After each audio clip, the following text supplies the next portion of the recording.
এখন রাত বাজে 1:10, ঠিক আছে। তো আমার একটা ভন্ড ফোন দিছিল, তো রাত্র 1:10 বাজে আমাকে একটা রং নাম্বারে কল দিছে। তো কলটা দেওয়ার পরে আমি রিসিভ করলাম।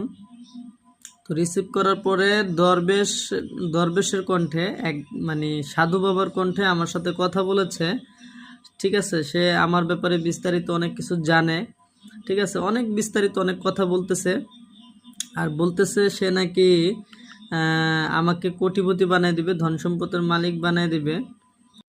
দুনিয়ার বুকে তোরা বাদশাগিরি করে চলবি, তোরা হবি দুনিয়াতে হুকুমের বাদশা মা। তাই দুনিয়ার বুকে পৃথিবীর জিন্দেগিতে এই সম্পদগুলো তোকে খাইতে হলে, ভোগ করতে হলে মা আল্লাহ তাআলা হুকুম আদেশে আল্লাহ দিয়া পাঁচটি শর্ত তোকে পালন করতে হবে মা। পারবি? পারবি মা? এই মা একটু ভালোভাবে কথা বল মা। তুই আমাকে কি অবহেলা করতেছিস? না। অবহেলা করতেছ মা? না। তাহলে একটু ভালোভাবে কথা বলো মা। তাই মা দুনিয়ার বুকে মহান আল্লাহ তাআলার হুকুমে এই সম্পদ তোকে খাইতে হলে, ভোগ করতে হলে আল্লাহ তাআলা পাক রব্বুল আলামিন তোর উপর 5টি শর্ত নাযিল করে দিয়েছেন মা।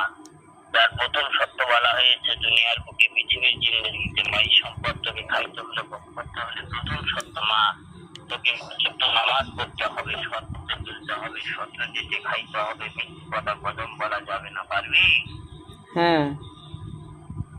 এটা প্রথম শর্ত মা। 2 নম্বর শর্ত বলা হয়েছে আল্লাহ তাআলার হুকুম আদেশে আমরা একবার পবিত্র ওলি মাদার শরীফ থেকে কথা কদম বলতেছি মা।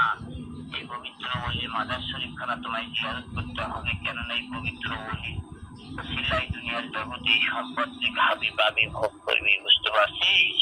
হ্যাঁ। এটা 2 নম্বর শর্ত মা। আল্লাহর হুকুম আদেশে 3 নম্বর শর্ত মোতাবেক যেদিন তুই পবিত্র মাজারে আসবি, মাজারখানা জিয়ারত করবি মা, সেই দিন এই সম্পদ তুই তো নিজের চোখে দেখবি, নিজের হাতে নাড়াচাড়া করবি, নিজের হাতে সম্পদ সেদিনই তুই তোর বাসায় নিতে পারবি মা। সেদিনই গভীর রাত্রে, গভীর রজনীতে আল্লাহ তাআলার হুকুমে এই সম্পদ তোর ঘরে বেশি উঠবে। ওঠার পর এই সম্পদ থেকে কিঞ্চিৎ পরিমাণ সম্পদ উঠায় নিয়ে বিক্রি করে তোর এলাকায় একটা মসজিদ ঘর, একটা মাদ্রাসা, একটা এতিমখানা বানায় দিতে হবে তোমার বাবার নামে। পারবি? হ্যাঁ, পারবো। 4 নম্বর শর্ত বলা হয়েছে মা এই সম্পদ আবার তোকে বেচা বিক্রি করতে হবে মা। তোরই মহান আল্লাহ তাআলার মহাদেশে 4 নম্বর শর্ত মোতাবেক তোর এলাকায়, তোর ডিস্ট্রিক্টে মা আল্লাহ তাআলার হুকুমে তুমি আমার সঙ্গে কদম বলতেছে, এটা কোন শহর বা কোন ডিস্ট্রিক্ট বলে মা? ঢাকা। ঢাকা।